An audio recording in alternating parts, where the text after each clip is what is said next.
3 British former Special Forces soldiers are feared to have been killed in a Russian airstrike near the Polish border.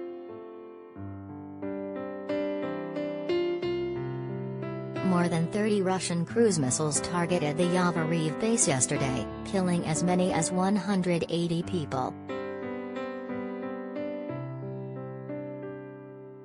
The trio were not part of the Foreign Legion fighting unit being trained at the base 6 miles from the border, sources told the Mirror.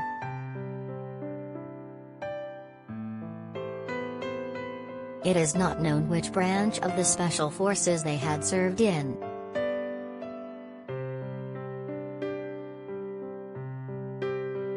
Igor Konashenkov, a spokesman for Russia's Ministry of Defense, said the base was struck by long-range, high-precision weapons because it was hosting foreign mercenaries and a large shipment of foreign weapons.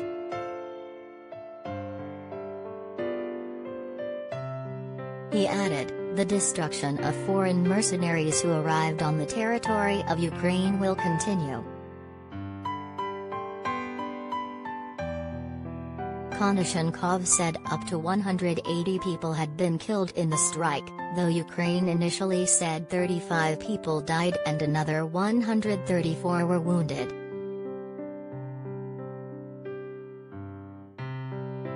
But a source told the Mirror today, there were many more killed within the site than has been claimed and bodies are still being found.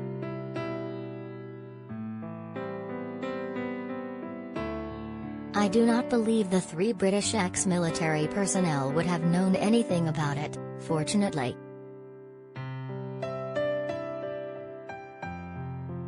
This is extremely sensitive as there are believed to be no serving British military personnel inside Ukraine, as politically that would be extremely controversial.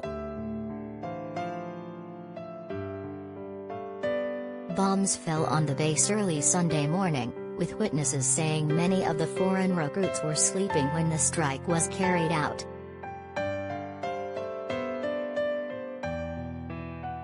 British military veterans at the base who survived the attack, described hearing the sound of incoming engines before several large blasts destroyed one building, damaged another, and sprayed shell fragments through the air. It is thought the base was hit by Russian cruise missiles as opposed to fighter jets. The British Ministry of Defence said there were no serving personnel killed in the explosions.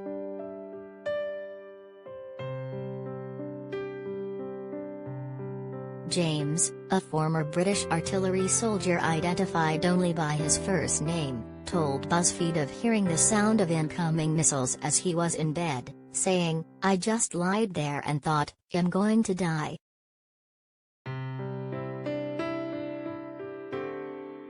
A couple of buildings got hit. One they decimated and there was one that was on fire. And then there was just fragmentation, everywhere. And a crater. In the middle of camp.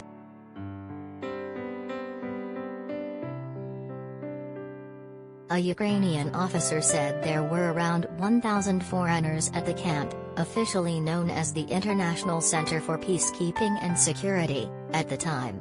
British and US regular military personnel had previously been stationed there to train Ukrainian soldiers, but were not thought to be present yesterday.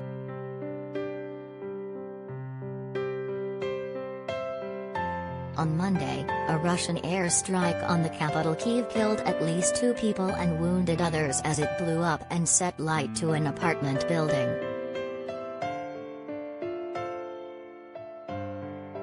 A town councillor for Brovary, east of Kyiv, was also killed in fighting there as shells fell on the towns of Irpin, Bucha, and Hostomel.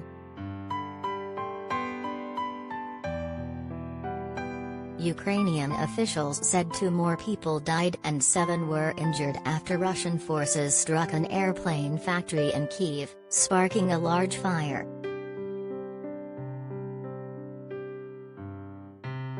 Airstrikes also hit residential buildings near the important southern city of Mykolaiv, as well as in the eastern city of Kharkiv.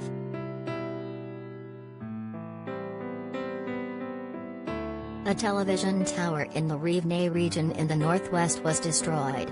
Explosions also rang out overnight around the Russian-occupied Black Sea port of Kherson.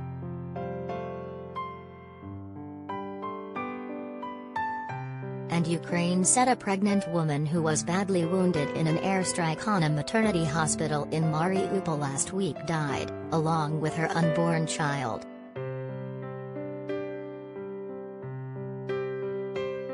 But, in a rare sign of hope, Mariupol City Council said a convoy of 160 civilian cars left the besieged port city along a designated humanitarian route, after many previous attempts at evacuations collapsed.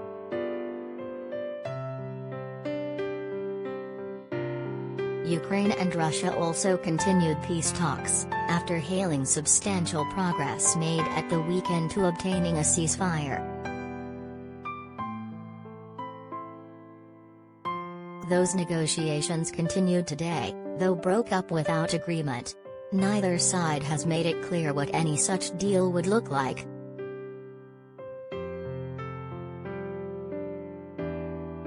Even if a ceasefire deal can be reached by negotiators, serious doubts remain over whether it would be observed on the ground, and whether Russia would simply use it as cover to rearm, resupply, and attack anew. Almost all Russian advances are currently stalled, with no significant progress made in the last week despite heavy bombardment of cities.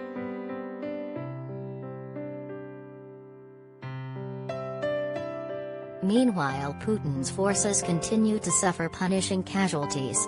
While accurate numbers are hard to come by, the figure almost certainly stretches into the thousands and is far higher than Putin banked on when he gave the order to attack.